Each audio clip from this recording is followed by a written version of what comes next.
I think one of the most detrimental things we've done in our society is fueling the mindset that people can do anything, be anyone, accomplish any task, turn any weakness into a strength, and always be motivated when they're fulfilling their dream and true purpose in life.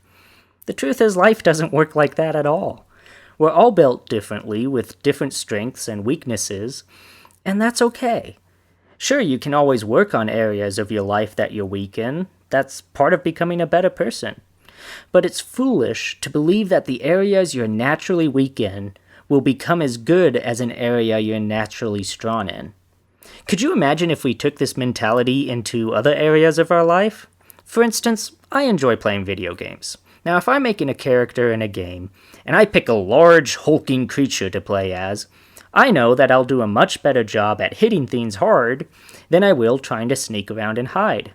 Even in my own life, I know that being 5'4" would make me naturally worse at basketball than someone who is over 7 feet tall. And yet, we will tell other people, especially children, that they can do anything they want to do and be the best person in that area. The problem is, though, that not everyone can be the best. What we should be teaching is that you cannot be the best at something and still have a successful life.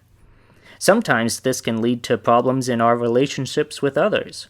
People will get married and expect their partner to be perfect in certain areas.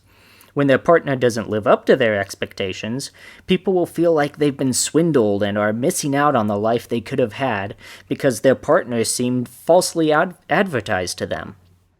All this time, they ignore the fact that they've made mistakes and have fallen short of the expectations their partner probably has for them. The solution isn't to become perfect so that you can have a good marriage. It's to love each other despite the imperfection. However, some people realize their imperfection in a way that leads to an entirely different problem. They feel like they should be living up to a higher standard, recognize that they're falling short of that standard, and then lose the motivation to strive after that standard any longer. We compare other people's highlights reels to our behind the scenes. Tasks seem to come so easily to others that we seem to struggle with. It could be things as simple as getting out of bed or folding the laundry. Everyone else seems to be doing it just fine, but we struggle with mustering up the motivation to do it. This makes us feel like a failure, and we avoid doing it altogether so we don't have to think about how we're failing. Instead, we should recognize that the motivation is almost never there for anyone. You learn how to accomplish the task without the motivation in order to be a success in that area. This principle also applies to being followers of Christ.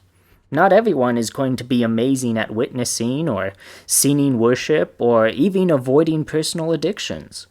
We all have strengths and we all have weaknesses. We need to serve according to our gifts, recognize and work on our weaknesses while realizing that it will probably always be a bit of a struggle for us, and also be forgiving and supportive when it comes to the weaknesses of others. God has made us unique so that we can each play a different part in the participation of God's work. You're not going to be perfect and probably not even the best, but that's all right because God doesn't call us to perfection. He calls us to obedience. If you'd like to talk to me more about this subject or have a question you'd like me to address, you can contact me through the Sermon in the Pocket Facebook page or email me at sermoninthepocket@gmail.com. And if you like what I'm doing and want to support this program, you can do so on the Sermon in the Pocket Patreon page. Thank you for taking the time to listen, and have a wonderful day.